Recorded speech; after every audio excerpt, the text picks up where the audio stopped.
ఈరోజు నా అంశం ఏమిటంటే, నీతిమంతుడు వర్ధిల్లుట ద్వారా ఆ పట్టణమునకు సంతోషము కలుగుతుంది. మనం దేనిలో వర్ధిల్లితే ఆ పట్టణానికి, ఆ ప్రాంతానికి, ఆ దేశానికి, ఆ కుటుంబానికి సంతోషం కలుగుతుందంటే ఆత్మీయతలో మనం వర్ధిల్లాలి. భౌతికంగా ధనము లేకపోతే, పదవులో లేకపోతే, ఈ లోక సంబంధమైన సిరి సంపదల్లో దేనిలో మనం వర్ధిల్లినా మనకు, మన కుటుంబానికి సంతోషం ఉండదు. చాలా మంది అనుకుంటారు కానీ ధనము సమృద్ధిగా ఉండటం ద్వారా సంతోషంగా ఉండలేరు, నెమ్మదిగా ఉండలేరు. టెన్షన్, అనేకమైన కలతలు, విభేదాలు, అనేకమైన ఇబ్బందులు వస్తూ ఉంటాయి. కాబట్టి దేనిలో మనం ఎక్కువగా వర్ధిల్లితే సంతోషంగా ఉంటాం మనము, మన పట్టణం, మన దేశం అంటే ఆత్మీయతలో వర్ధిల్లాలి, భక్తిలో వర్ధిల్లాలి, విశ్వాసములో వర్ధిల్లాలి, దేవుని యొక్క వాక్యమందు వర్ధిల్లాలి.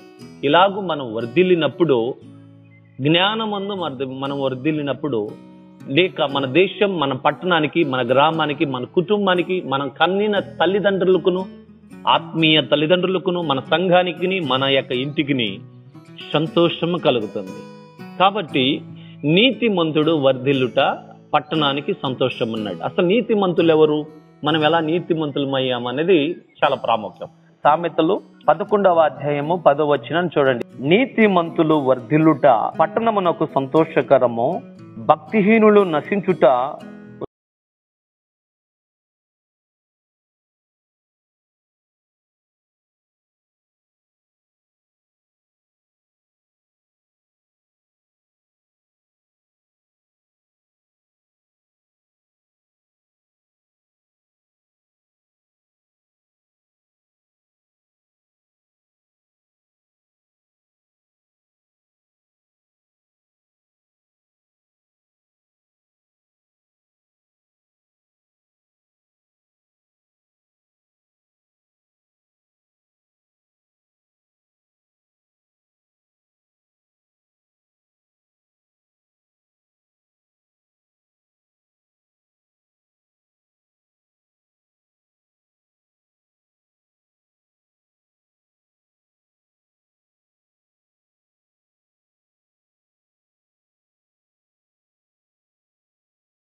దృష్టిలో నీతిమంతులుగా తీర్చబడతారు.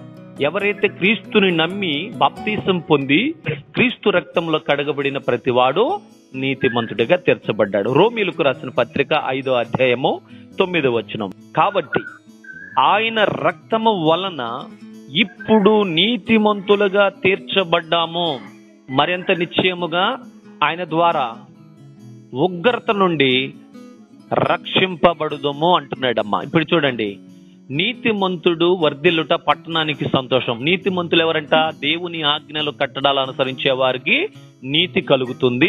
క్రీస్తు యేసునందు నమ్మిక ఉంచి నమ్మి బాప్తీసం పొంది క్రీస్తు రక్తంలో కడగబడిన ప్రతివాడు నీతిమంతుడిగా తీర్చబడ్డాడు. ఈ యొక్క ఆజ్ఞల, కట్టడాలు అనుసరించిన వాడికి నీతి కలుగుతుంది. క్రీస్తు రక్తంలో కడగబడిన వాడు నీతిమంతుడిగా తీర్చబడ్డాడు. ఈ నీతిమంతుడైన వాడు దేనిలో వర్ధిల్లాలి అంటే విశ్వాసములో వర్ధిల్లాలి, జ్ఞానమందు వర్ధిల్లాలి, తర్వాత భక్తి యందు వర్ధిల్లాలి.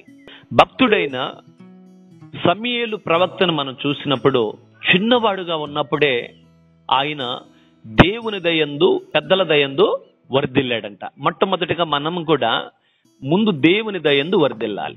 దేవుని దయ మన మీదకి ఎప్పుడు వస్తుంది అని మనం ఆలోచన చేస్తే, దేవునికి లోబడి దేవుని యొక్క దృష్టికి నీతిగా, యథార్థంగా, పరిశుద్ధంగా, పవిత్రమైన జీవితాన్ని కలిగి జీవించటానికి మనం ఇష్టపడినప్పుడు దేవుని దయ మన మీద ఉంటుంది. సమూయేలు ప్రవక్త ఎలా జీవించాడంట? మొదటి సమూయేలు గ్రంథము 2వ అధ్యాయము 26వ వచనం. బాలుడగు సమూయేలు ఇంకనూ ఎదుగుచు యెహోవా దయ అందును మనుష్యుల దయ అందును వర్ధిల్లుచు ఉండెను. ఈరోజు మన అంశం ఏంటంటే, నీతిమంతుడు వర్ధిల్లుట పట్టణానికి సంతోషం. నీతిమంతులు ఎవరు అంటే దేవుని యొక్క ఆజ్ఞల కట్టడల ప్రకారం నడిచే ప్రతివాడు కూడా నీతిమంతుడు. నెంబర్ 1. నెంబర్ 2 ఏంటంటే నమ్మి బాప్తిసం పొంది క్రీస్తు రక్తంలో కడగబడిన ప్రతివాడు నీతిమంతుడిగా తీర్చబడ్డాడు. ఆయన ఆజ్ఞల కట్టడాలు అనుసరించడం ద్వారా నీతి కలుగుతుంది. క్రీస్తు యేసుని నమ్మి బాప్తిసం పొంది క్రీస్తు రక్తంలో కడగబడటం వల్ల నీతి.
మనం వర్ధిల్లాలి అంటే ఖచ్చితంగా మన ద్వారా మన బిడ్డలు, మన కుటుంబానికి, మన గ్రామానికి, మన మండలానికి, మన జిల్లాకి, మన దేశానికి, మన రాష్ట్రానికి కూడా సంతోషము కలగాలి అంటే మనం ముందు దేవుని సన్నిధిలో ఎదుగుతూ ఉండాలి.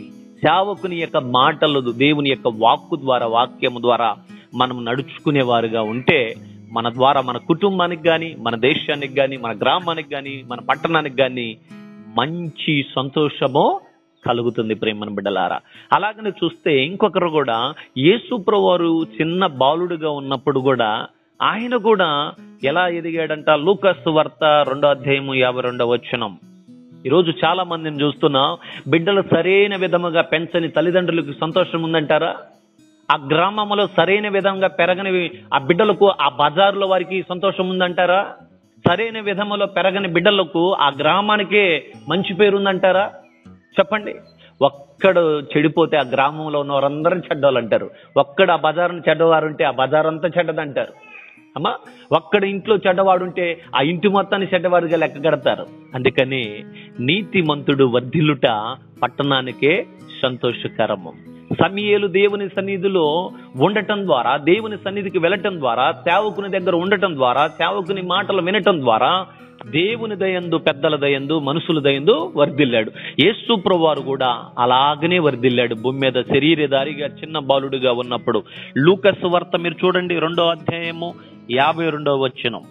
యేసు జ్ఞానమందు, వయస్సునందున, దేవుని దయందున, మనుషుల దయందున వర్ధిల్లుచూ ఉండెను. మనం కూడా దేవుని సన్నిధికి వచ్చినప్పుడు, దేవుని యొక్క మార్గములు నడుస్తున్నప్పుడు మనం కూడా వర్ధిల్లుతాం. జ్ఞానమందు వర్ధిల్లుతాం, దేవుని దయందు వర్ధిల్లుతాం, ప్రద్దల దయందు కూడా వర్ధిల్లుతాం. అయితే దేవుని సన్నిధికి వచ్చినప్పుడు మనం ఎలా వర్ధిల్లుతాం అంటే సామెతల గ్రంథం 3:3 కానీ చదవండి. దయను, సత్యమును ఎన్నడును నిన్ను విడిచిపోనీయకుము, వాటిని కంఠభూషణముగా ధరించుకునము. నీ హృదయం అనే పలక మీద వాటిని రాసుకునుము. అప్పుడు దేవుని దృష్టి యందును మానవుల దృష్టి యందును నీవు దయ నొంది మంచివాడెవనిపించుకుందువు. హల్లెలూయా. దేవుని నామానికి మహిమ కలుగును గాక.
చూడండి, దయగా మాట్లాడిన వారినేమో గొప్పవాడండి, మంచివాడండి అంటున్నాం. అదే కఠినముగా మరి కోపముగా క్రోధంగా మాట్లాడే వారినేమో మనం అనేకమైన పదాలు వాడుతున్నాం. అందుకని దేవుని యొక్క వాక్యముని నీ కంఠభూషణముగా ధరించుకోమంటే నీ నోటు నుండి ఎప్పుడు మృదువైన మాటలే రావాలని అర్థం. అప్పుడు నువ్వు ఎవరి దయను పొందుకుంటావు? దేవుని దయ ఉంటుంది నీ మీద, మనుష్యుల దయ కూడా నీ మీద ఉంటుంది. అమ్మా అన్నావు అనుకో, జాలి కలిగి దయతో పెడతారు, ఏదైనా సాయం చేస్తారు. అదే ఇంకేదనంటే చెప్పండి. అందుకని కంఠభూషణముగా మీరు వాటిని ధరించుకోండి. దేవుని వాక్యం మీ హృదయం అనే పలక మీద రాసుకోండి. హృదయం ఏదైతే నిండిందో మీ నేలకదే మాట్లాడుతుంది. అప్పుడు మీరు దయగలిగి ఇతరులతో మాట్లాడుతున్నారంటే, కంపల్సరిగా తోటివాడి మీద మీరు దయగలిగి మాట్లాడుతున్నారంటే ఖచ్చితంగా దేవుని దయ మీ మీద ఉన్నట్లే. కాబట్టి దేవుని యొక్క వాక్యం మనం ధ్యానించుతూ ఉన్నప్పుడు ఇప్పుడు పెద్దల దయందు దేవుని దయందు సమూయేలు వర్ధిల్లటానికి కారణం ఏంటంటే దేవుని సన్నిధిలో నేర్చుకున్న మాటల ప్రకారం నడుచుకున్నాడు. అందుకే దేవుని దయ, మనుషుల దయ కూడా అతని మీద ఉంది. ఇప్పుడు మన క్రైస్తవులుగా క్రీస్తు నమ్ముకున్న మనం కూడా మందిరములోనే ఒక మాదిరిగా ఉండటం కాదు, బయట లోకములో ఉన్న వారికి కూడా మనం మాదిరికరంగా ఉండాలి. ఏదన్నా చిన్న గొడవ వచ్చినా, చిన్న తగాదు వచ్చినా మనం నోరు బహిరంగ ప్రజలందరికీ వినిపడేటట్టు మనం మాట్లాడకూడదు.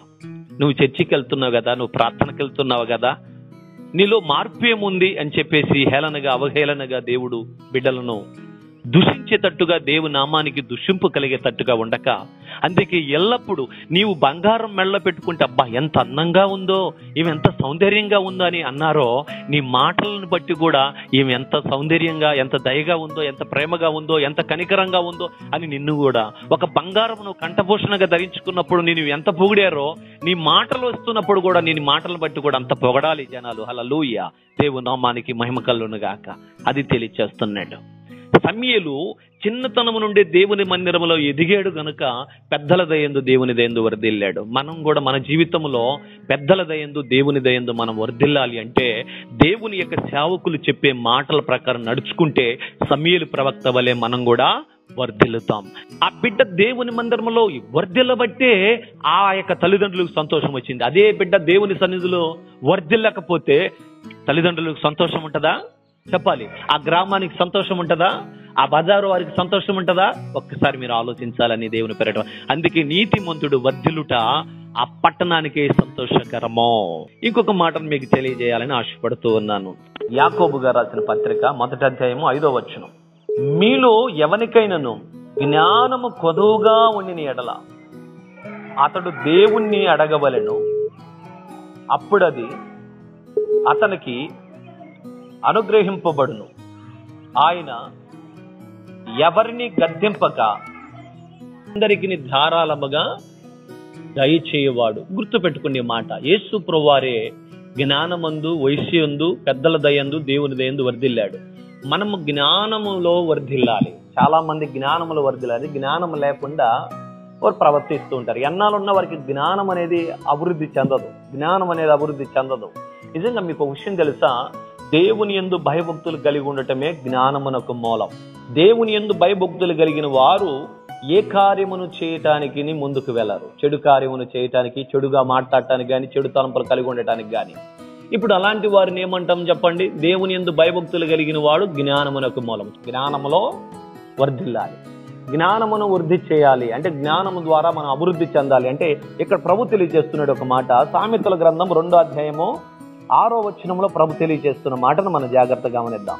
యెహోవాయే జ్ఞానం ఇచ్చువాడు, తెలివియు వివేచనయు ఆయన నోటి నిండా వచ్చును, ఆయన యథార్థవంతులను వర్ధిల్లింపచేయును. చూడండి, జ్ఞానము కలిగిన వాడు యథార్థంగా ప్రవర్తిస్తాడు. యథార్థంగా ప్రవర్తించే వ్యక్తిని దేవుడు ఏం చేస్తాడట? వర్ధిల్లింపచేస్తాడు. కాబట్టి జ్ఞానములో వర్ధిల్లాలంటే ఏం చేయాలి చెప్పండి? ఎక్కువ శాతాన్ని దేవుని యొక్క వాక్యమును మనము ధ్యానించాలి. పిల్లలు మంచి గొప్పవారై, ప్రయోజకులై, ఉన్నతమైన శిఖరాలకు వెళ్ళాలంటే వాళ్ళు ఏం చేస్తారు? చదువు చిన్నతనం నుండి ఇంగ్లీష్ మీడియం అని, లేకపోతే ఆ మీడియం ఈ మీడియం అని ఏదో చదివిస్తూ ఉంటారు, ఏదేదో చేర్పిస్తూ ఉంటాం. ఎందుకంటే 4 మాటలు వస్తే 4 మాటలు నేర్చుకుంటే వాడు జ్ఞానవంతుడైతే, గొప్ప ఉద్యోగస్తుడైతే, రేపు జ్ఞానం కలిగిన వాడైతే పరీక్షలలో పాస్ అయ్యి ఉన్నతమైన శిఖరాలకు ఎక్కితే ఉద్యోగం సంపాదించుకొని గొప్పవాడు అవుతాడని చిన్నతనం నుండే వాడికి జ్ఞానము కలిగి ఉండుట కోసం మనం అంతా ఏం చేస్తాం? చిన్నతనం నుండే బిడ్డలను చదివించడానికి ప్రయత్నం చేస్తూ ఉంటాం. మనం కూడా జ్ఞానమును పొందుకోవాలంటే దేవుని యందు భయభక్తులు కలిగి దేవుని యొక్క వాక్యమును ధ్యానిస్తూ ఆ మాటలు విని వాటి ప్రకారం నడుచుకుంటే మనం కూడా యథార్థవంతులు అయితే జ్ఞానం ద్వారా యథార్థంగా ఉంటాం. యథార్థవంతులు వర్ధిల్లుతారని దేవుని యొక్క వాక్యం చలవేస్తూ ఉంది. హల్లెలూయా. యథార్థతలో మనం వర్ధిల్లాలి. అవునంటే అవును, కాదంటే కాదు. యథార్థత అంటే ఏమంటారు చెప్పండి? దాపరికమేమీ లేదు, కపటమేమీ లేదు. యథార్థత అనేది ఎప్పుడు వస్తుంది? బైబిల్ చెప్తుంది, యెహోవా నీ నామము యథార్థమైనది. దేవుని యొక్క వాక్యము యథార్థమైనది. దేవుని యొక్క వాక్యం మనలో ఉన్నప్పుడు యథార్థంగా జీవిస్తాం, జ్ఞానము కలిగి జీవిస్తాం, తెలివి కలిగి జీవిస్తాం, విశ్వాసములో వర్ధిల్లుతాం, భక్తిలో వర్ధిల్లుతాం, జ్ఞానములో వర్ధిల్లుతూ ఉంటాం. యథార్థంగా మనం నడుచుకోవటం ద్వారా మన గ్రామానికి, మన పట్టణానికి కూడా సంతోషం కలుగుతుంది. హల్లెలూయా. గట్టిగా దేవుని నామానికి మహిమ కలుగును గాక. అందుకని పెద్దల దయందు, దేవుని దయందు వర్ధిల్లారు యేసు ప్రభువారు గాని, సమూయేలు ప్రవక్త గాని. అలాగనే ఆ దేశానికి, ఆ పట్టణానికి వారు ఉన్నంత వరకు సంతోషం కలిగిందా లేదా? సమూయేలు ప్రవక్త ద్వారా ఆ దేశానికి, ఆ పట్టణానికి, తల్లిదండ్రులకు సంతోషం కలిగింది. మరి యేసయ్య తెలివెందు, జ్ఞానమందు వర్ధిల్లటం ద్వారా ప్రపంచానికి సంతోషం కలిగిందా లేదా? కలిగింది. ఇప్పుడు మనం కూడా జ్ఞానమందు వర్ధిల్లటం ద్వారా మన కుటుంబానికి, మన యొక్క తల్లిదండ్రులకును, మన అత్తమామలకు, మన అక్క చెల్లెలకు, అన్నదమ్ములకు కూడా సంతోషం. బైబిల్ చెప్తుంది, జ్ఞానవంతురాలు తన ఇల్లుని కట్టుకుంటుంది. జ్ఞానములను వర్ధిల్లితే నీ ఇల్లును కట్టుకుంటావు. జ్ఞానములో నీ వర్ధిల్లలేకపోతే, జ్ఞానములో నువ్వు ఎదగలేకపోతే, వర్ధిల్లటంటే ఎదగటం, డెవలప్మెంట్ అంటారు దాన్ని. ఎదగకపోతే ఏమవుతుంది? నీ చేతులారా నీ జీవితాన్ని, నీ కుటుంబాన్ని నువ్వు పాడు చేసుకుంటావు. జ్ఞానములో వర్ధిల్లుతూ ఉన్నావంటే నీవు నీ ద్వారా ఇతరులకు సంతోషమును కలగజేస్తావు. హల్లెలూయా. నీ కుటుంబం మొత్తానికి సంతోషం కలుగుతుంది. నీ భర్తకు, లేకపోతే నీ భార్యకు, నీ పిల్లలకు, నీ తల్లిదండ్రులకు, నీ అన్నదమ్ములకు, నీ ఇంటికి మొత్తానికి సంతోషం. జ్ఞానములో వర్ధిల్లని వారి జీవితంలో, జ్ఞానం లేకపోతే ఏమైద్దమ్మా చెప్పండి? జ్ఞానములో లేకపోతే ప్రతిదానికి కోపడుతూ, గొడవ పడుతూ, తగాదులు పడుతూ అలా చేసుకున్నారనుకోండి, కుటుంబం సంతోషంగా ఉంటుందా చెప్పండి? ఎవరికైనా సంతోషంగా ఉంటుందా? అత్తమాలు సంతోషంగా ఉంటుందా? తల్లిదండ్రులకు సంతోషంగా ఉంటుందా? చేసుకున్న భర్తకు సంతోషం ఉంటుందా? పోనీ చేసుకున్న భార్యకు సంతోషం ఉంటుందా? కన్న బిడ్డలకు సంతోషం ఉంటుందా? ఆ పట్టణానికి, ఆ గ్రామానికి, ఆ ఇంటికి సంతోషము ఉండదని తెలియచేస్తున్నాడు. నీతిమంతులు వర్ధిల్లటం ద్వారా, అంటే జ్ఞానములో, యథార్థతలో నువ్వు వర్ధిల్లటం ద్వారా నీకు, నీ కుటుంబానికి సంతోషం కలుగుతుందని తెలియజేస్తూ ఉన్నాడు. సమూయేలు ప్రవక్త కూడా జ్ఞానములో వర్ధిల్లాడు కదా. యేసు ప్రభువారు కూడా జ్ఞానములో వర్ధిల్లాడు. యేసోబు కూడా జ్ఞానములో వర్ధిల్లాడు. ఆయన వర్ధిల్లటం ద్వారా ఐగుప్తు దేశం అంతటికి కూడా ఏమొచ్చింది చెప్పండి?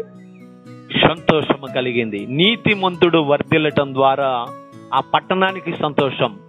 యేసోబు పెద్దల దయందు దేవుని దయందు వర్ధిల్లాడు, జ్ఞానములో వర్ధిల్లాడు. అందుకే ఆ దేశానికి బహుకరువు వచ్చింది. కరువు కాలములో, కష్టకాలములో వేదన పడుతూ దుఃఖపడుతూ ఉన్న వారి జీవితంలో గొప్ప సంతోషాన్ని కలగజేసింది ఏంటో తెలుసా? యేసోబు పెద్దల దయందు దేవుని దయందు జ్ఞానమందు వర్ధిల్లాడు గనుక ఆ దేశానికి కరువు రాకుండా కాపాడి ఆ దేశం మొత్తానికి సంతోషాన్ని కలగజేసినాడు. హల్లెలూయా. యేసోబు ఐగుప్తు దేశంలో వర్ధిల్లాడు, పరాయి దేశంలో, పక్క దేశంలో ఎలా వర్ధిల్లాడు? దేవుని దయందు వర్ధిల్లాడు, పెద్దల దయందు వర్ధిల్లాడు. రెండోది దేని ద్వారా వర్ధిల్లాడు? యథార్థత వర్ధిల్లాడు, దేవుని యందు నమ్మిక ఉంచటంలో వర్ధిల్లాడు, జ్ఞానమందు వర్ధిల్లాడు. జ్ఞానము ద్వారా ఏం చేశాడు? రాజుగారి యొక్క కళకు దర్శనం చెప్పినాడు. రాజుగారికి ఒక కళ వచ్చిందంట. ఆయనకేంటో తెలుసా? చూడండి, ఆదికాండము 41వ అధ్యాయము 28వ వచనం చూడండి. ఇక్కడ ఫరోకు వచ్చిన కళ, 7 బలిసిన ఆవులు, 7 చిక్కిపోయిన ఆవులు. ఈ చిక్కిపోయిన 7 ఆవులు ఏం చేస్తున్నాయంటే బలిసిన ఆవులను పీక్కొని తింటున్నట్లుగా కళ వచ్చింది ఆయనకి దర్శనం. ఈ దర్శనం ఒకటే. ఏమిటి? ఆ పెనుగులు గాని ఈ కళ గాని ఒకటే దర్శనం అని చెప్తున్నాడు. ఏమిటయ్యా అంటే, రాజా 7 సంవత్సరములు కరువు రాబోతుంది, 7 సంవత్సరాలు సమృద్ధి పంట కలుగుతుంది. ఈ 7 సంవత్సరాల కరువు మనుషుల్ని ఎలాంటి పరిస్థితులకు తీసుకొస్తున్నాయంటే భయంకరమైన కరువు రాబోతుంది రాజా. ఇది దేవుడు చేయబోయేది నీకు చూపించాడు, ఈ కళకు సాదృశ్యం అదే అన్నప్పుడు ఈ ఫరో అంటాడు, మరి అయితే ఈ కళకు సాదృశ్యం చెప్పావు కదా, మరి దీని నుండి మనము విడుదల పొందేది ఎలా, దీని నుండి మనము క్షేమంగా ఉండేది ఎలా అంటే అప్పుడు ఫరోకి చెప్తాడు యేసోబు, ఏం లేదు రాజా, 7 సంవత్సరాలు సమృద్ధిగా పంట పండుతుంది. ఆ 7 సంవత్సరాల పంటను మనమంతా కూడా దాచిపెట్టి గానుగులలో ఉంచినట్లయితే, స్టాక్ గా ఉంచినట్లయితే 7 సంవత్సరాల పంటను కూడా ఎవరికి ఇవ్వకుండా, ఎవరికి పంచిపెట్టకుండా మన దేశంలోనే మన కోసమే మన గానుగులలో దాచిపెట్టి జాగ్రత్తగా భద్రపరిచినట్లయితే 7 సంవత్సరాలు మళ్ళీ కరువు వస్తుంది చూడు, ఆ టైంలో దీనిని మనం కరువు లేకుండా సద్వినియోగంగా మనం సమృద్ధిగా మన దేశాన్ని కాపాడుకోగలము. దేవుడు చేయబోయేదాన్ని నీకు కళ రూపంలో చూపించాడు రాజా అన్నప్పుడు ఆ యొక్క ఫరో ఆలోచిస్తాడు, ఎంత గొప్ప జ్ఞానం అయ్యా అని. ఈ జ్ఞానం ఎక్కడి నుంచి వచ్చింది యేసోబుకి? దేవుని యందు భయభక్తులు కలిగి దేవుని దయలో, మనుషుల దయలో జ్ఞానమందు వర్ధిల్లాడు. ఇతడు ఈ జ్ఞానమందు వర్ధిల్లటం ద్వారా పట్టణానికి ఏమొచ్చింది చెప్పండి? అదే ఈ కళకు దర్శనానికి చెప్పకపోతే, ఇలా రాజుగారికి తెలియకపోతే, రాజుగారు 7 సంవత్సరాలు వచ్చిన ధాన్యాన్ని అందరికి పంచిపెట్టి అయిపోయితే ఆ తర్వాత 7 సంవత్సరాలు మహాకరువు వచ్చినప్పుడు ఆ దేశం అంతా ఏముండేది? సంతోషం ఉంటదా? దుఃఖము, ఏడుపు, వేదన, మనుషుని పీక్కొని తినే పరిస్థితి వచ్చేది. ఇప్పుడు ఇతనికి జ్ఞానమునిచ్చింది ఎవరు అంటే దేవుడు. హల్లెలూయా గట్టిగా. ఇతనికి ఒక మంచి జ్ఞానమునిచ్చి, దర్శనానికి వివేచన ఇచ్చి, వివేచనందు, జ్ఞానమందు, తెలివి యందు వర్ధిల్లాడు యేసోబు. ఆయన వర్ధిల్లటం వలనే ఆ దేశానికి ఏమొచ్చింది? బహు సంతోషము కలిగింది. ఇతడు వర్ధిల్లటం ద్వారానే ఆ పట్టణానికి ఏమొచ్చిందో చెప్పండి ప్రేమను బిడ్డలారా? కరువు 7 సంవత్సరాలు రాబోయే కరువును ఆ కరువుగా రాకుండా చేసేసేది దేవుడు. అయితే రాజు ఫరో అంటున్న మాట ఏంటో తెలుసా? అయ్యా, నాకొచ్చిన దర్శనాన్ని ఎంతో మందికి చెప్పాను కానీ ఎవరు దీని భావం చెప్పలేకపోయారు. చిన్నవాడివైనా నీవు ఐగుప్తు దేశంలో ఒక శత్రువుగా లేకపోతే ఒక ఖైదీగా చెరసాల్లో ఉండబడిన నీవు చక్కని సందేశాన్ని ఇచ్చావు, చక్కని సాక్ష్యం ఇచ్చావు, లేకపోతే నా కళకు మంచి వివరణ ఇచ్చావు, నా దర్శనానికి మంచి భావం చెప్పావు. కాబట్టి ఈ దేశానికి నీవే గొప్ప వ్యక్తిగా ఉండి ఈ 7 సంవత్సరాలు పండుచున్న పంటంతా కూడా సేకరించి నీ స్వాధీనములో పెట్టుకోమని చెప్తాడు. హల్లెలూయా.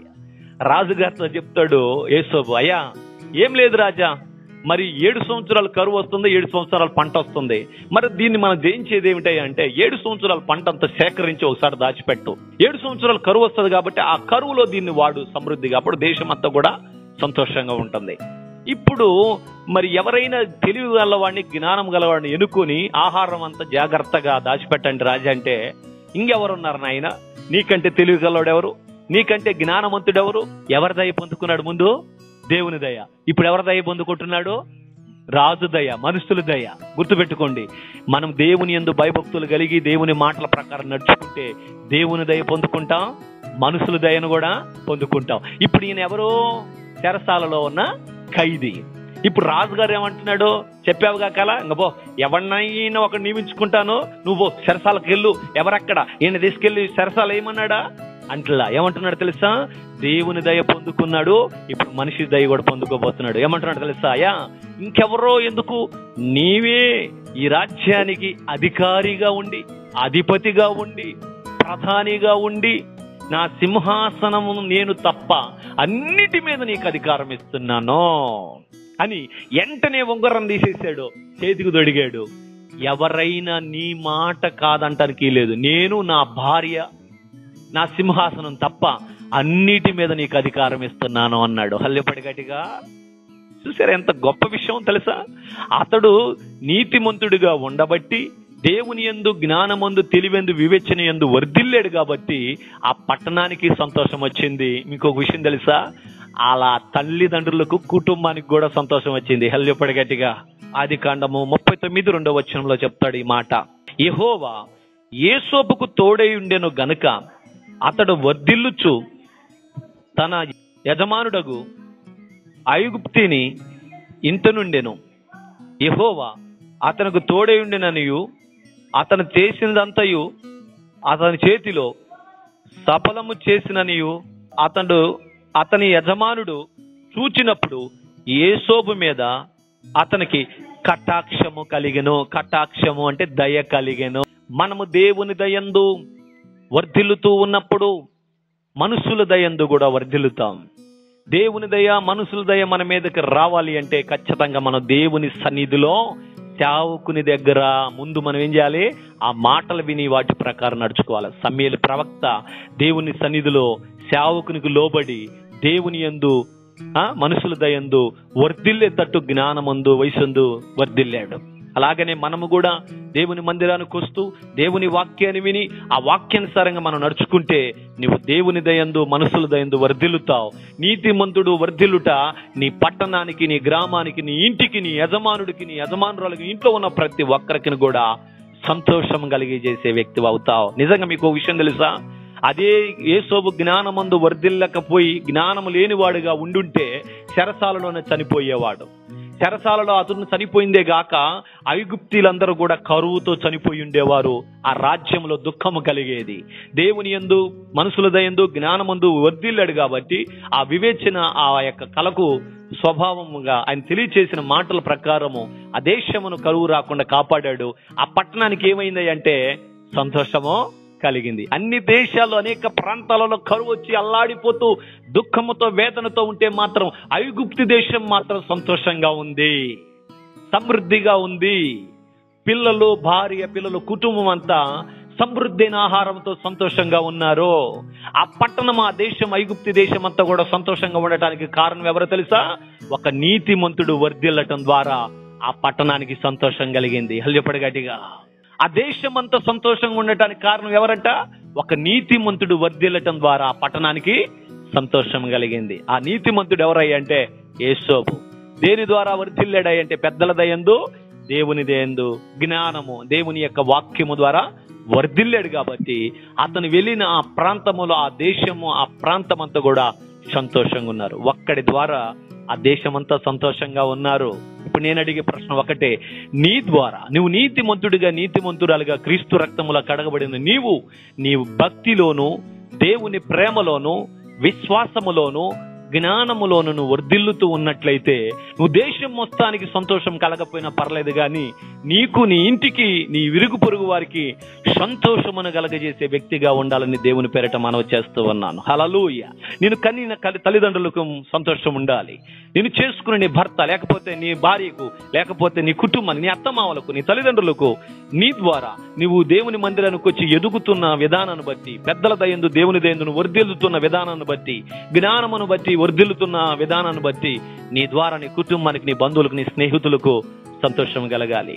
యోసేపు ఐగుప్తు దేశంలో ఉన్నప్పటికీ కూడా దేవుని దయందు, పెద్దల దయందు, జ్ఞానమందు వర్ధిల్లాడు గనక ఆ దేశానికి సంతోషం కలిగింది. దావీదు కూడా దేవుని యందు, దేవుని దయందు, దేవుని జ్ఞానమందు వర్ధిల్లాడు. ఆత్మయందు, ఆత్మ బలము చేత, శక్తి చేత వర్ధిల్లాడు. దేవుని స్తుతించి ఆరాధించటంలో వర్ధిల్లాడు. చివరికి గొల్యాతును ఓడించి ఆ ప్రాంతానికి, ఆ దేశానికి, ఇశ్రాయేలు ప్రజలకు సౌలుకును వారి కుటుంబాలకును సంతోషాన్ని కలగజేశాడు. మొదటి సమూయేలు గ్రంథం 18వ అధ్యాయం 6వ వచనాన్ని మీరు చదవండి.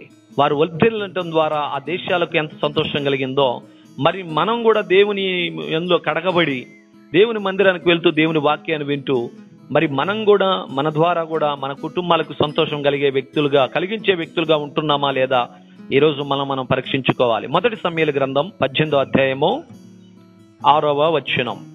యోసేపు వర్ధిల్లటం ద్వారా కరువు నుంచి విడిపించబడి వారంతా సంతోషంగా ఉన్నారు.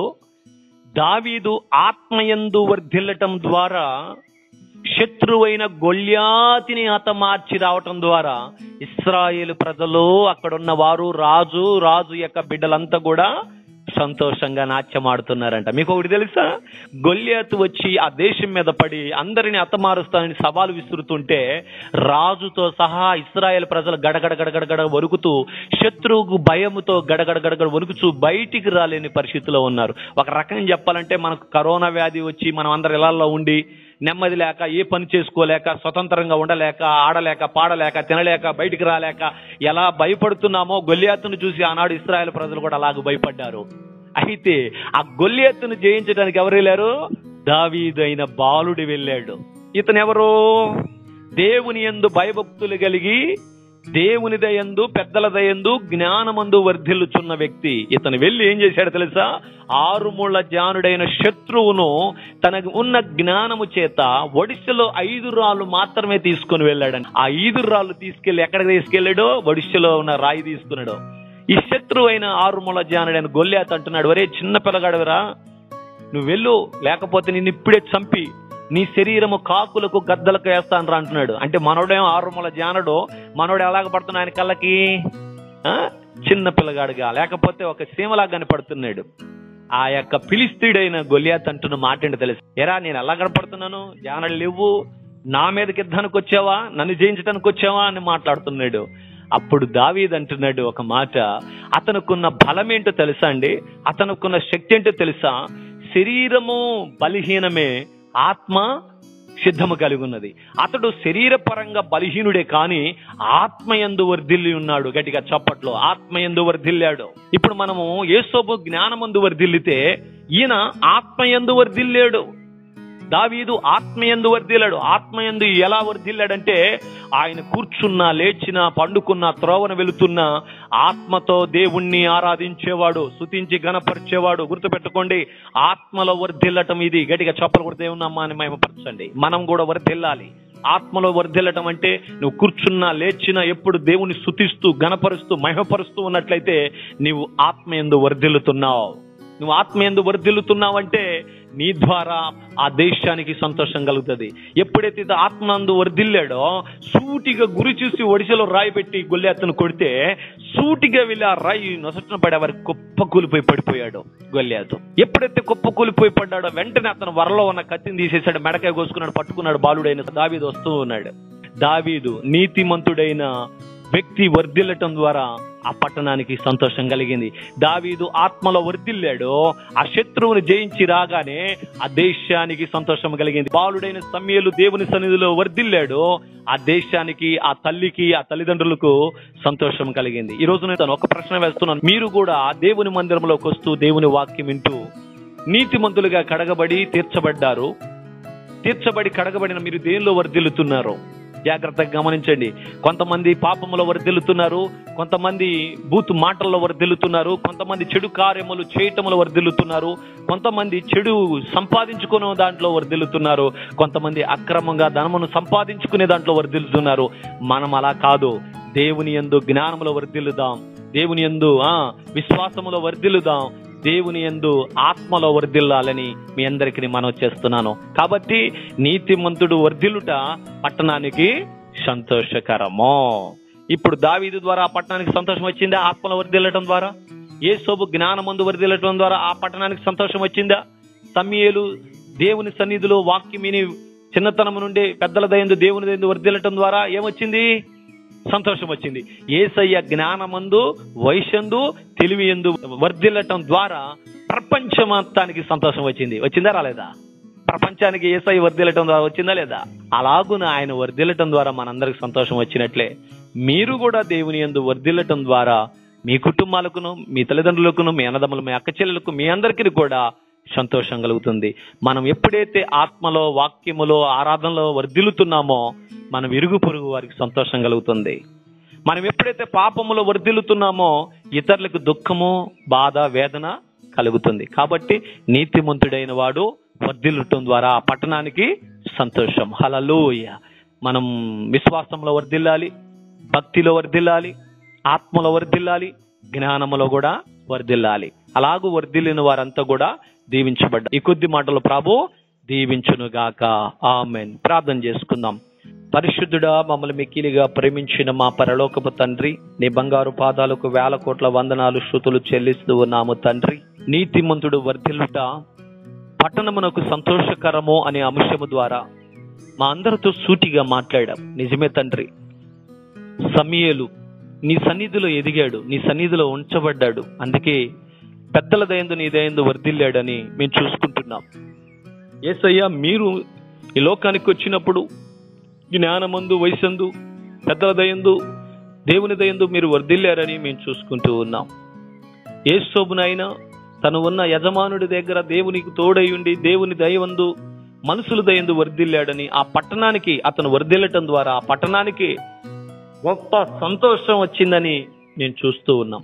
దావీదు ఆత్మయందు వర్ధిల్లటం ద్వారా గొల్యాతును ఓడించి జయించి వస్తున్నప్పుడు ఇశ్రాయేలు ప్రజలందరికీ బహు సంతోషము కలిగి నాట్యమాడినట్లు ఆ స్త్రీలు అక్కడున్న వారంతా కూడా దేవుని స్తుతించినట్లు మేము చూస్తూ ఉన్నాం. ప్రవ్వా, నిజమే, మా ద్వారా మా కుటుంబాలకు సంతోషము కలిగేటట్టు మేము నీ రక్తంలో కడగబడి నీతిమంతులుగా తీర్చబడి మేము కూడా భక్తిలోను, విశ్వాసములోను, జ్ఞానములోను వర్ధిల్లే భాగ్యాన్ని మాకు దయచేయమని, ఇక్కడికి వచ్చిన ప్రతి ఒక్కరిని కూడా దీవించి బలపరిచి ఆశీర్వదించమని యేసయ్య పరిశుద్ధ నామములో ప్రార్థించి బతిమలాడి వేడుకొనుచున్నాము తండ్రి గారు.